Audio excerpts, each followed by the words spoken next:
Everyone. Hello everyone, आप सभी का स्वागत है आपके खुद के channel mathematics by Rinki Sahni.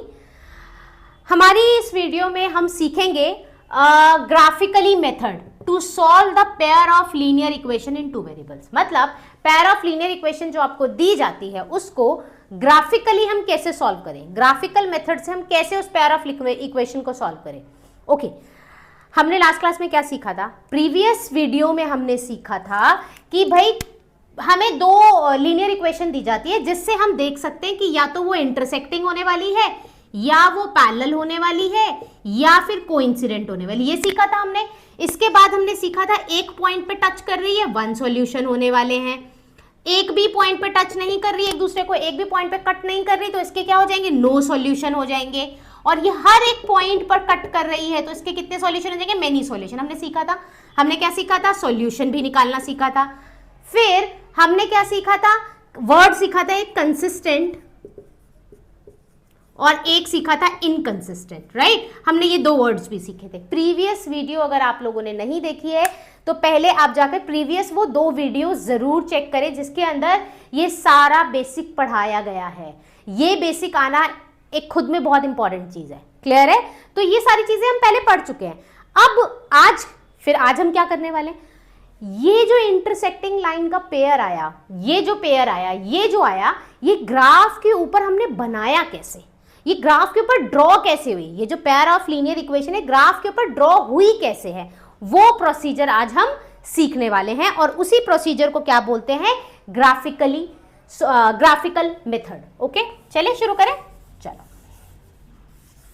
अगले 5-7 मिनट में आपको इस मेथड पर आपकी बहुत अच्छे से कमांड बन जाएगी अगर आप फोकस करके यहाँ पे देखेंगे। और दूसरी सबसे इंपॉर्टेंट बात, पेपर में अब तक लास्ट जो अगर मैं देखूं तो प्रीवियस ईयर में ग्राफिकल मेथड आ ही रहा है। चाहे आप मिड टर्म के एग्जाम्स देख लें, प्री बोर्ड देख लें, प्री बोर्ड देख लें, मतलब कितने भी एग्जाम्स अगर गवर्नमेंट कंडक्ट करा रही है या प्राइवेट स्कूल कंडक्ट करा रही है तो ग्राफिकल मेथड जरूर डाल रही है। ठीक है, और केस स्टडी में भी ये क्वेश्चन आ रहा है, तो इसलिए ये टॉपिक जो है खुद में बहुत ज्यादा इंपॉर्टेंट है।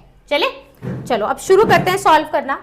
पहली इक्वेशन, ये मेरी फर्स्ट इक्वेशन है और ये मेरी कौन सी है? दूसरी इक्वेशन है। चलिए यहां पर आते हैं, एक एक करके काम करेंगे। मैं पहले ना फर्स्ट इक्वेशन उठा रही हूं। मेरी फर्स्ट इक्वेशन है x plus 3y minus 6 equal to 0। Okay, सबसे पहले मुझे क्या करना है? मुझे दो वेरिएबल दिखाई देंगे क्योंकि पेयर ऑफ लीनियर इक्वेशन है। इन टू वेरिएबल्स मुझे दो वेरिएबल्स दिखाई देंगे। दोनों में से जो तुम्हें आसान सा, इजी सा दिख रहा है, जिसके साथ कोई कोफिशिएंट नहीं है, अकेला है, उसको सेपरेट करो। उसको क्या करो? सेपरेट करो। इसका मतलब उसको एक तरफ संभाल के रखो और सबको दूसरी तरफ भेज दो।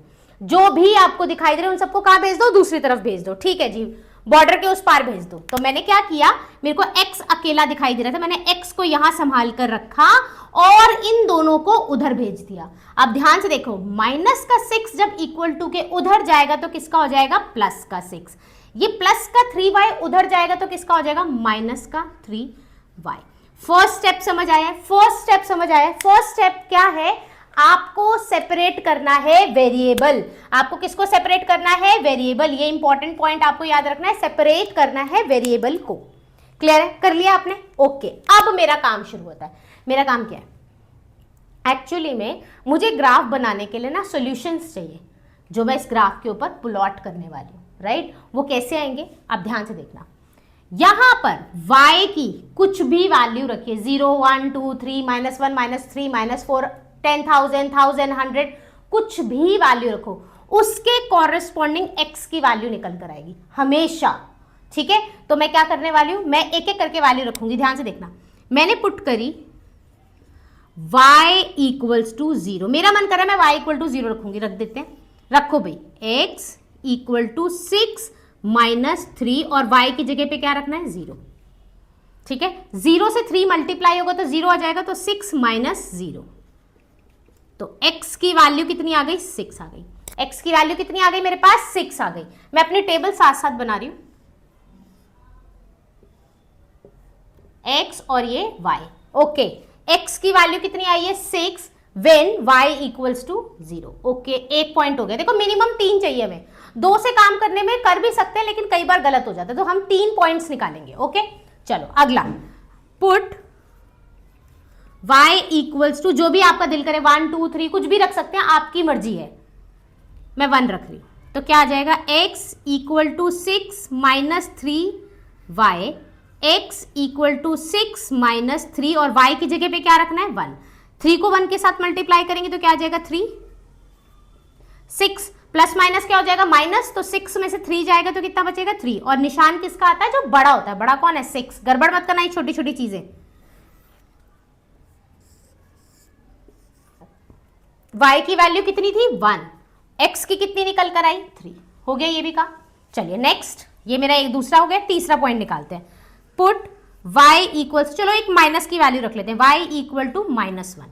जैसे ही हम यहां रखेंगे क्या था, x equal to 6 minus 3y, x equal to 6 minus 3 minus 1, तो ये जाएगा माइनस माइनस क्या कर दे प्लस 3, और यहाँ पे क्या आ जाएगा 3 1 जा 3 तो 3 आ गया, माइनस माइनस क्या हो गया प्लस, और ये 6। x की वैल्यू कितनी आ गई मेरे पास 9, x की वैल्यू कितनी आ गई मेरे पास 9, x 9 है और y कितना था मेरे पास -1। बन गई मेरी एक टेबल, बन गई मेरी एक टेबल। चलिए अभी यही रखते हैं इसको, ये मेरा एक काम हो गया, मेरा ये एक काम हो चुका है। अब दूसरे पे चलते हैं, दूसरी equation 2x minus 3y minus 12 equals to 0। ठीक है जी। अब क्वेश्चन उठता है, मैम ने कहा था दोनों में से जो अकेला सा दिखाई देना वेरिएबल जिसका कोई कोफिशिएंट ना हो उसको इधर रख लेना और सबको उधर भेज देना। यहाँ तो दोनों में है, यहाँ पे तो दोनों में है, तो किसी एक को भेज देते हैं, कोई ऑप्शन तो हमारे पास है नहीं, वी हैव नो चॉइस, तो हम कर लेते हैं कैसे 2x। अब मैं इन दोनों को भेज रही हूँ, तो ये 12 उधर जाएगा तो किसका हो जाएगा प्लस का, और ये 3y भी किसका हो जाएगा प्लस का। ओके अभी क्वेश्चन सॉल्व नहीं हुआ है। अब देखो यहाँ पे x के साथ 2 दिखाई दे रहा है, इसको भी भगाओ, तो कोई चीज मल्टीप्लाई में होगी इधर जाएगी तो किस में हो जाएगी डिवाइड में, तो क्वेश्चन किस में कन्वर्ट हो जाएगा x equal to 12 plus 3y divide by 2। यहां तक किसी को कोई तकलीफ नहीं होनी चाहिए।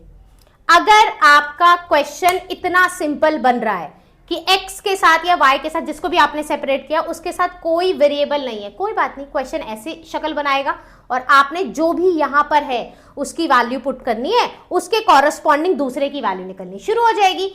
यहां पर जब अगर क्वेश्चन इस फॉर्म में आ गया आपका, तो आप क्या करेंगे, वेरिएबल को फिर मुझे अकेला करना है, तो उसको अकेला करने के लिए चाहे उधर जिस मर्जी को भेजना पड़े आपको भेजना है। तो हमने क्या करा, ये 2 था प्रॉब्लम, इसको हमने भेज दिया, मल्टीप्लाई में था इधर गया तो किस में चला गया डिवाइड में। क्लियर है। अब बस नॉर्मल क्वेश्चन, अब मुझे क्या करना है, y की जगह वैल्यू पुट करनी है, बट कंडीशन अप्लाई।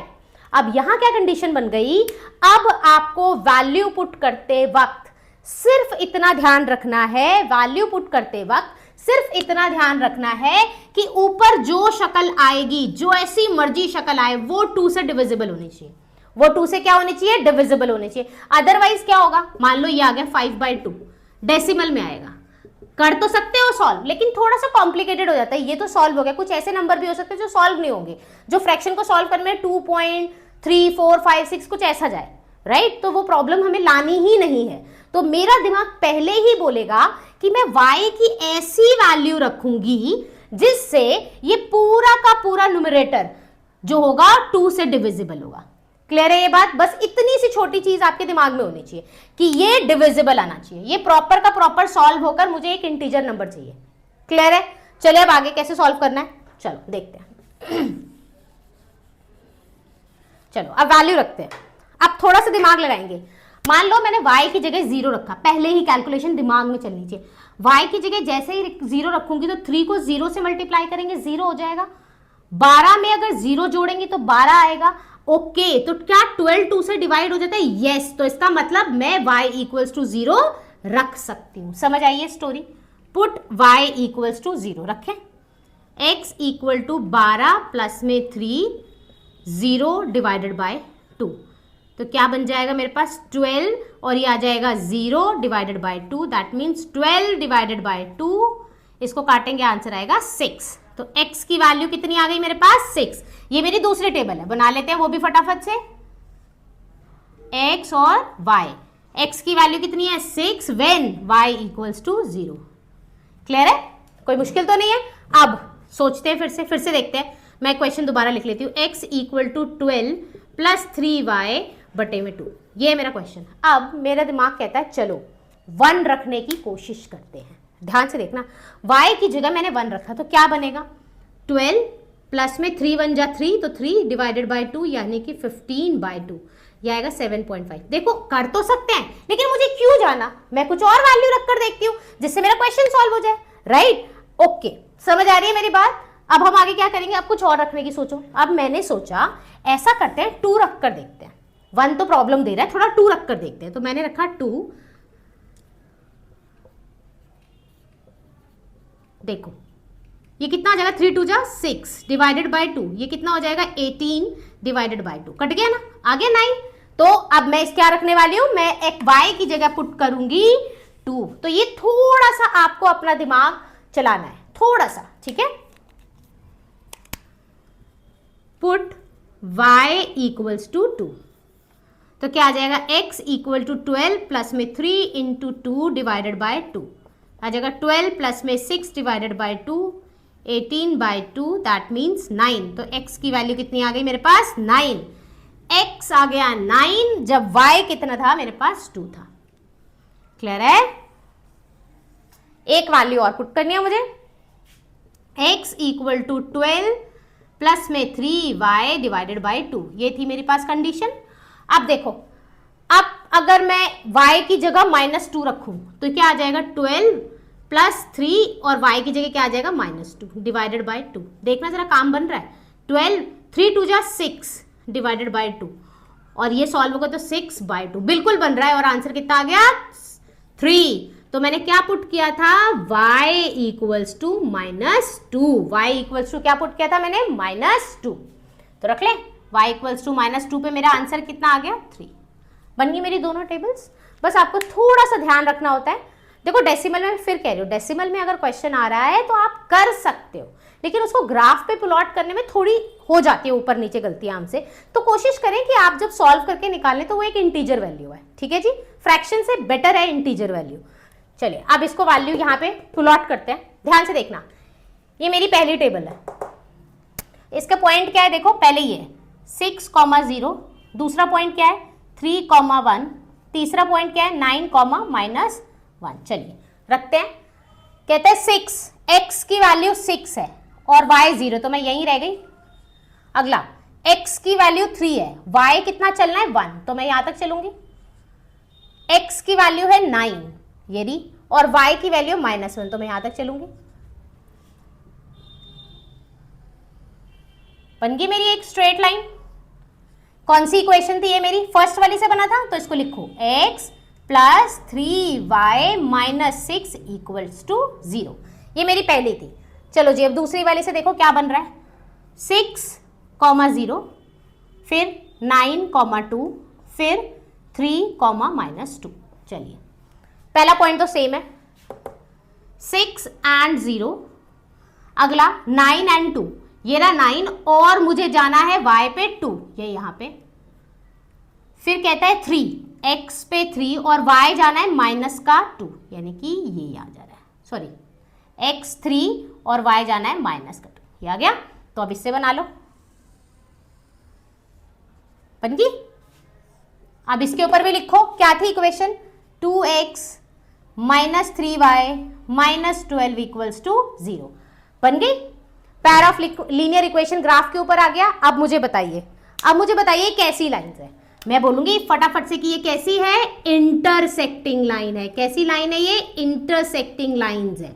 अब इंटरसेक्टिंग लाइन्स है तो उसके कितने सॉल्यूशन होंगे, ओनली 1 सॉल्यूशन और यूनिक सॉल्यूशन।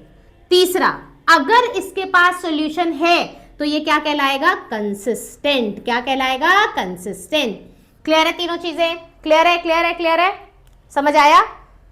तो इस तरीके से ग्राफिकली आप किसी भी पैर ऑफ लीनियर इक्वेशंस को सॉल्व कर सकते हैं। अब एक छोटी सी चीज देखो, ये था मेरा क्वेश्चन, ये था ना, यहां देखो ध्यान से।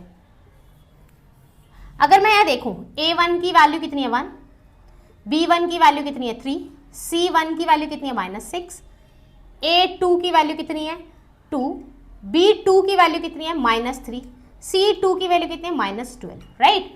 जरा देखना A1 bye A2, B1 bye B2, देखना दोनों आपस में बराबर नहीं है। देखो 1/2 बन रहा है और एक बन रहा है 3/-3। क्या ये दोनों एक दूसरे में इक्वल दिखाई दे रहे हैं? नो। तो ये आपको देखते ही समझ जाना चाहिए था कि ये कैसी इक्वेशन बनने वाली है, इंटरसेक्टिंग बनने वाली है। क्वेश्चन सॉल्व होने से पहले ही आपके दिमाग में ये पिक्चर आ जानी चाहिए कि ये पेयर ऑफ लीनियर इक्वेशन है जो कैसी होने वाली है, इंटरसेक्टिंग होने वाली है। कितने सॉल्यूशन होने वाले हैं? 1 सॉल्यूशन होने वाले हैं। और सिस्टम क्या कहलाएगा? कंसिस्टेंट कहलाएगा। क्लियर है? आई होप आपको आज का टॉपिक क्लियर हुआ हो। इस तरीके से आप ग्राफ का कोई भी क्वेश्चन सॉल्व कर सकते हैं। एंड ग्राफिकल मेथड जो है बहुत ज्यादा इंपॉर्टेंट है। आप लगा के चलिए 4 या 5 नंबर का पेपर में जरूर आ रहा है। पिछले कई सालों से ये हर बार पेपर में आ रहा है।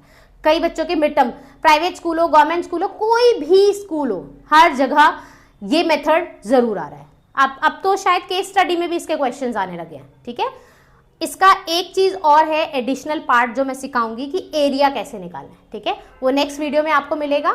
और ये इस वीडियो से पहले 2 वीडियोस और हैं, तो प्लीज इससे पहले आप जाकर वो वीडियोस भी जरूर देखें। Okay, thank you so much.